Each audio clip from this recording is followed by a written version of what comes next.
మీ business ఏదైనా మీ ఊర్లో promotion చేయాలంటే అది సుమన్ టీవీతోనే సాధ్యం. ఇప్పుడే సంప్రదించండి. హాయ్ హలో నమస్తే, వెల్కమ్ టు సుమన్ టీవీ. ప్రస్తుతం మనం మహబూబాబాద్ జిల్లా కేంద్రంలోని సిగ్నల్ కాలనీ వద్ద ఉన్నాం. సిగ్నల్ కాలనీ ద్వారా అంగన్వాడీ కేంద్రంలో గత 2 రోజుల క్రితం ఒక అభివృద్ధి చూపించాలని ఒక 5 సంవత్సరాల బాలుడిపై అంగన్వాడీ ఆయా బాలు అల్లరి చేస్తున్నారు. అల్లరి చేస్తున్న నేపథ్యం స్టవ్ మీద ఒక చిన్న గంటని కాల్చి ఆ బాలుడికి మొత్తం వాత పెట్టిందని చెప్పేసి వాత పెట్టే క్రమంలో బాలుడికి కూడా కాలుపై బొబ్బలు రావడంతో ఆ బాలుడు ఏడ్చుకుంటూ కుటుంబ సభ్యుల దగ్గర తల్లిదండ్రుల దగ్గరికి వెళ్లి ఏడ్చుకుంటూ అమ్మాయి సంగతి అంటే అంగన్వాడీ కేంద్రంలో ఆయా నన్ను ఇట్లా ఈ విధంగా బొబ్బలు పెట్టింది అని చెప్పేసి ఉన్నటువంటి తల్లిదండ్రులు కూడా ఆవేదనతో రోగిస్తూ కూడా ఇక్కడ అంగన్వాడీ కేంద్రాల దగ్గరకు వచ్చి ఆయన నిలవడం జరిగింది. ఈ విషయంపై కూడా కుటుంబ సభ్యులు సిడిపి కానీ ఐసిడిఎస్ కానీ చైల్డ్ వెల్ఫేర్ అధికారులకు కానీ సమాచారం ఇచ్చారు. నిన్న కూడా వాళ్ళ ఇక్కడికి వచ్చి అంగన్వాడీ టీచర్ ని కానీ అంగన్వాడీ ఆయన విచారణ జరిగింది. ఈ క్రమంలో కూడా ప్రస్తుతం మనం వాళ్ళ విచారణ సందర్భంలో మనకి కొత్త వెలుగుకి అయితే విషయాలు వచ్చాయి. ప్రస్తుతం మనం అంగన్వాడీ కేంద్రం వద్ద మాట్లాడచ్చు. పిల్లలంతా చిన్నారులంతా కూడా తమ పిల్లల్ని అంటే అటు చెప్తారు ఆ ఉద్దేశంతో ఉదయాన్నే పూట తల్లిదండ్రులు ఇక్కడికి వచ్చి పిల్లలని బడిలో కూర్చోబెట్టుకుని చదువు నేర్పిస్తుంది. అంగన్వాడీ కేంద్రం వద్ద ఒక అంగన్వాడీ టీచర్ ఉంటుంది. పిల్లలకి అంటే సపరేట్ చేయడానికి సంబంధించిన ఆయా కూడా ఉంటుంది. ఈ నేపథ్యంలో పిల్లగాడు ఆ స్కూల్ కి వచ్చి ఆడుకునే పిల్లలందరూ కూడా ఆట పాటలతో వాళ్ళ దగ్గర పలకాలు ఉన్నాయి, పలకలతో చదువుకుంటున్నారు. 20 మంది పిల్లలు ఉన్నారు సార్. టీచర్ ఉంది, శిల్ప మేడం వచ్చింది, అన్ని చేసింది. నేను ఏం పట్టుకోలే, అది కావాలని 3 రోజులకు బయట పెట్టింది సార్. నేను నాకు మనోడు ఆడున్నారు, మనోడు అంటే నేను అలా చేస్తుంటే చిన్నగా భయపడతాను పెట్టలేదు సార్. నేను పెట్టలేదు సార్. ఎవరు ఒప్పుకోలేదు. మేడం వచ్చింది, అడిగింది నిన్న. అది ఎట్లాగా అంటే బొమ్మని తెలుసు సార్. అది ఆయన మంచిగా చూసుకుంటా. ఆయనకు నోసరిగా మాటలు రావు, ఏం రావు. ఎక్కడ పోయినా కూడా నేను అన్నం తినిపిస్తా, చూస్తా, మంచిగా చేస్తా సార్. నేను అందరూ గల్లీలకు అడుగు, నేను వేస్తుంటే మనుషులు. ఇప్పుడు నేను 20 సంవత్సరాలు పని చేస్తాను సార్. ఎప్పుడు గల్లేదు కానీ ఆమెకు నాకు గొడవ అయింది. కావాలని మాకు బయట పెట్టి చేసి దయచేసి మీకు ఇట్లా ఈ సంఘటన జరగానే తన తల్లి దగ్గరికి వెళ్ళి ఏడ్చుకుని చెప్పుని చెప్పేసి వాళ్ళు కూడా వచ్చి ఇక్కడ అధికారులకైతే సమాచారం ఇచ్చారు. అదే విషయాలు ప్రస్తుతం అంటే మాట్లాడడానికి అంగన్వాడీ టీచర్ పావని గారు అడిగేసు మీరు అసలు ఏం జరిగింది మేడం? 2 గంటలు జరిగింది ఘటన, ఎందుకు ఇంత ఆలస్యం ఇల్లుకి వచ్చింది? అసలు అయితే ఆయమ్మ ఏం చేయలేదు సార్. అది కూడా 3 రోజులకు కాల్చిండ్రు అన్నట్టుగా చెప్పిండ్రు. వాళ్ళ బాబు వాళ్ళ నానమ్మ వచ్చింది. వాళ్ళ నానమ్మ ఆయమ్మ మా బాబు కాలు మీద కాల్చిందట. అంటే కాలువలేదు అట్లా. ఆమె అట్లా కాలువదు. ఇన్ని సంవత్సరాల కాల నుంచి చేస్తాను కదా ఆమె డ్యూటీ. ఆమె ఎప్పుడైనా అలాంటి పని చేసింది. అసలు పిల్లలు అల్లరి చేసిన నేపథ్యంలో భయభ్రాంతం గురి చేయడానికి, అల్లరి మానిపించడానికి పెట్టిందని చెప్పి బాబు చెప్తున్నారు. అదేం లేదు సార్, అట్లేం లేదు. ఆమె ఏంటంటే కాల్చింది, ఆయమ్మ కాల్చింది అని చెప్పిండట. కానీ ఆమె కాలవలేదు అసలు. కాకపోతే నువ్వు బయటికి పోవద్దు, కూర్చోమని చెప్పింది. కానీ ఆయమ్మ కాల్చిందని 3 రోజులకు, అది కూడా 3 రోజులకు అన్నారు సార్. అట్లా కాల్చిన రోజు కనబడుతుంది కదా సార్. అది ఎట్లయింది సమాచారం వచ్చారు కదా. ఆ రోజు కాదు, అది 3వ రోజు కాల్చినాక 3వ రోజు కాల్చిండ్రు. మా మనవని కాల్చిందని అన్నది. అంటే లేదు, కాలవలేదు అట్లా. ఆయమ్మ అట్లా కాల్చేది కాదు అని చెప్పిన సార్. నేను అంగన్వాడీ సెంటర్ లో పిల్లలకి వచ్చిన నేపథ్యంలో పడుకున్నప్పుడు పట్టీలు లేదు సార్. అసలు ఆ పాపకు పట్టీలే లేవు. పాపకు పట్టీలు లేవు. పట్టీలు లేకున్నా కూడా పట్టీలు పోయినాయని మా మీద బదనాం చేసిరు సార్. అయితే మేము పట్టీలు లేదు, మేము ఎట్లా తీసినాం పట్టీలు? అసలు అవి లేనే లేవు. మా మీద ఎట్లా ఎందుకు బదనాం చేస్తారు? అంగన్వాడీ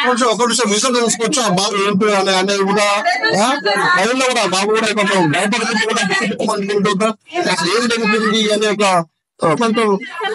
మాట్లాడడానికి సంబంధించిన తల్లి అబ్బాయి మంది తల్లి ఉంది అడిగిన. అమ్మా అసలు ఏం జరిగిందమ్మా? 3 రోజుల క్రితం మొన్న మా బాబుని ఆయమ్మ షాక్ తోటి గ్యాస్ మీద వేడి చేసి కాల్చింది. అయితే బాబుని చెప్పొద్దని చెప్పిందంట. ఇంట్లో చెప్పకు, మమ్మీకి చెప్పకు, నాన్నమ్మకి చెప్పకు అని చెప్పేసి చెప్పిందంట బాబుకి. చెప్పేసి బాబు వచ్చేసి ఏం చెప్పలేదు. చెప్పకుండా నేను చూసి అడిగిన, ఏమైంది నాన్న అని చెప్పేసి అడిగితే ఆయమ్మ కాల్చింది మమ్మీ అని చెప్పిండు. ఎందుకు నాన్న ఏం చేసినావు, మరి ఎందుకు కాల్చింది అని చెప్పేసి అడిగిన. నేనేమనలేదు మమ్మీ, ఉత్తగానే కాల్చిందని చెప్పేసి చెప్పిండు. అయితే కాల్చి నీళ్లు పోసి పసుపు పెట్టిందని చెప్పేసి చెప్పిండు. నేను వెళ్ళి అడిగిన, ఎందుకంటే ఇట్లా చేసినావు ఎందుకంటే అని అడిగితే, నేను కాలవలేదు ఎక్కడో వెళ్ళి పడ్డాడైనా, నాకు తెలియదు అని చెప్పేసి మాట్లాడింది ఆయమ్మ. మళ్ళీ మా అత్తమ్మ వెళ్ళి టీచర్ని అడిగితే టీచర్ అన్నది కదా, షాకు నేను పెట్టుకొని చూసినా వేడి లేదు అని చెప్పేసి మాట్లాడింది. అయితే ఫస్ట్ బాబుకి కాల్చింది ఆయమ్మ కాల్చిన తర్వాత మేడం షాకు పెట్టుకొని చూసింది. బాబు ఇంటికి రాలేదు. బాబు అంగన్వాడీలోనే కూర్చోబెట్టి మరి సంఘటనపై మీరు ఉన్నతాధికారులు కానీ సిడిపిఓ కానీ ఐసిడిఎస్ వారికి సమాచారం ఇచ్చారు మీరు? చెప్పినాం. చెప్తే వీడియోలు కూడా పెట్టింది మా అత్తమ్మ. పడితే మేము చూసుకుంటామని చెప్పేసి వాళ్ళు చెప్పిళ్ళు. చైర్మన్ మేడం ని పంపించిళ్ళు. పంపిస్తే మేడం కూడా తిట్టింది. విచారణ చేశారా అంటే బాబుని అడిగితే కొంచెం భయపడ్డాడు. బాబు భయపడి కావలేదని చెప్పేసి చెప్పిండు. కానీ లేదు, ఆమె ఖచ్చితంగా కావాలనే నా బాబుని కాల్చింది. ఇంతకు ముందు పాత పగలు ఉండబట్టి ఆమె నా బాబుని కావాలనే కాల్చింది. కాలవలేదని చెప్పేసి మళ్ళీ అబద్ధాలు చెప్తుంది. వాళ్ళతోటి మాకు ప్రాణహాని ఉంది. వాళ్ళ నుంచి మాకు ప్రాణ రక్షణ కోరుకుంటున్నాం. ఇంతకుముందు కూడా ఈ విషయం కూడా సోషల్ మీడియాలో వైరల్ అయ్యాయి. మేము కూడా మా ప్రాణ భయం ఉందని చెప్పేసి కూడా మీరు అంటున్నారు. అసలు ఎవరి ప్రాణ భయం ఉంది? అసలు మీ పిల్లలు ఎంత కావాల్సిన అవసరం ఎవరికి వచ్చింది? బట్టు దేసింగ్ అనే ఆయన వాళ్ళ భార్య ఆయగా చేస్తుంది అంగన్వాడీలో. అయితే ఆమె పిల్లగానే రోజు మజ్జిగ చేసుకుని మాకు వాళ్ళకి గతంలో కూడా గొడవలు అయినాయి, పడాయి. వాళ్ళు మా మీద దాడి చేసిరు, గొడవలు అయినాయి.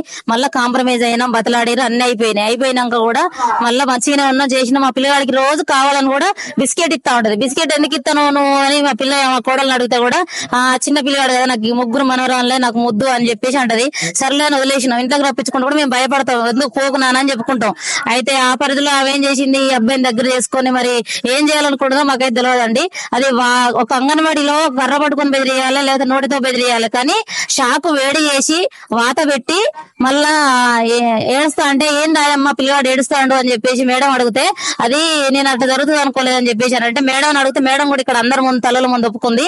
ఇట్లా కాల్చినాక వేడి తగ్గిద్ది, అది వాత పడ్డది బాబుకి. తర్వాత అంగన్వాడి మేడం ఏం చేసింది, ఇట్లా పెట్టుకొని చూస్తుందట, చల్లారిందట. ఆమె ఒప్పుకున్నది, ఇక్కడ మేడం కూడా ఒప్పుకొని అక్క వినండి, తప్పైంది, క్షమించండి, నా తరఫున నన్ను అమ్మకం చూసి క్షమించండి అని అంటే ఇక్కడ ఉన్న తల్లులందరూ కూడా సర్లే ఆమెను క్షమాపణ అడగమండి, ఒప్పుకుంటాం అని చెప్పేసి అని మేము అందరం అని అంటే ఆమె నీతోటి ఏం కాదు, నువ్వేం చేయలేవు, నాకు నా భర్త ఉన్నాడు, మేమేం చేయలేవు, మేము మంచి వాళ్ళు తెలుసు, మాకు ఎవరు ఎమ్మెల్యేలు తెలుసు, ఎంపీలు తెలుసు, అందరు మా వాళ్ళే, మేము ఇంత ముందు ఏం చేసినాం ఇప్పుడు ఏం చేస్తాం అని చెప్పి బెదిరిస్తే మేము అంగన్వాడికి ఫోన్ చేసి మేడం మళ్ళీ కూడా మీరేమో ఇట్లా అన్నారు, ఆమెమో మళ్ళీ ఎట్లా పడితే అట్లా మాట్లాడుతుంది.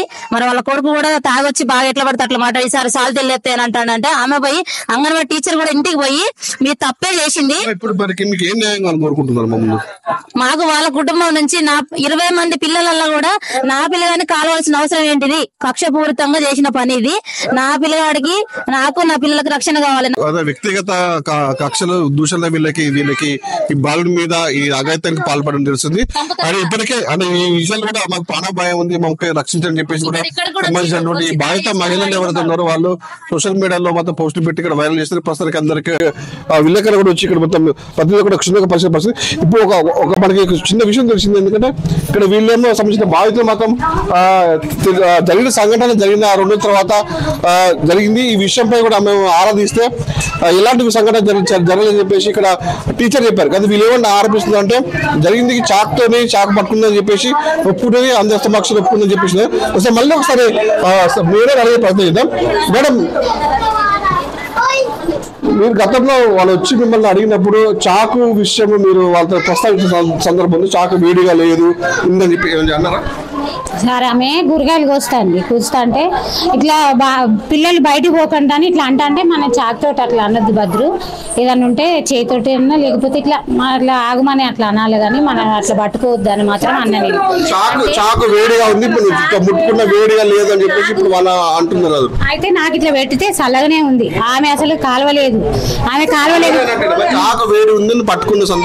నేనైతే నా దగ్గర అయితే చేయికి పెట్టింది, నేను చూసిన వేడిగా లేదు. లేదు అసలు. ఆమె కాలువలేదు చాకు కూడా. కాలేదు అంటే మీరు చూసారా? కాల్చింది కాలేదు మీరు చూసారా? ఇక్కడే ఉన్నా సార్, నేను ఎటు పోలేదు, ఇక్కడే ఉన్నా. పిల్లలు ఇక్కడే కూర్చుంటారు, నేను ఇక్కడే కూర్చున్నా సార్. ఒకటి ఏంటంటే సార్, మొత్తానికైతే ఈ విషయంపై కదా ఉన్నతాధికారులు సిడిపిఓ కానీ ఇతర అధికారులు అయితే ఉన్నారో, చైల్డ్ వెల్ఫేర్ అధికారులు కానీ ఈ విషయంపై క్షుణ్ణంగా పరిశీలించి విచారణ చేసినంత మనం దీనికి కఠిన బాధితులు ఎవరైతే ఉన్నారో వాళ్ళపై చర్యలు తీసుకోవాలని చెప్పేసి స్థానికులు అయితేనేమి కుటుంబ సభ్యులైతే కోరుతున్న పరిస్థితి ఉంది.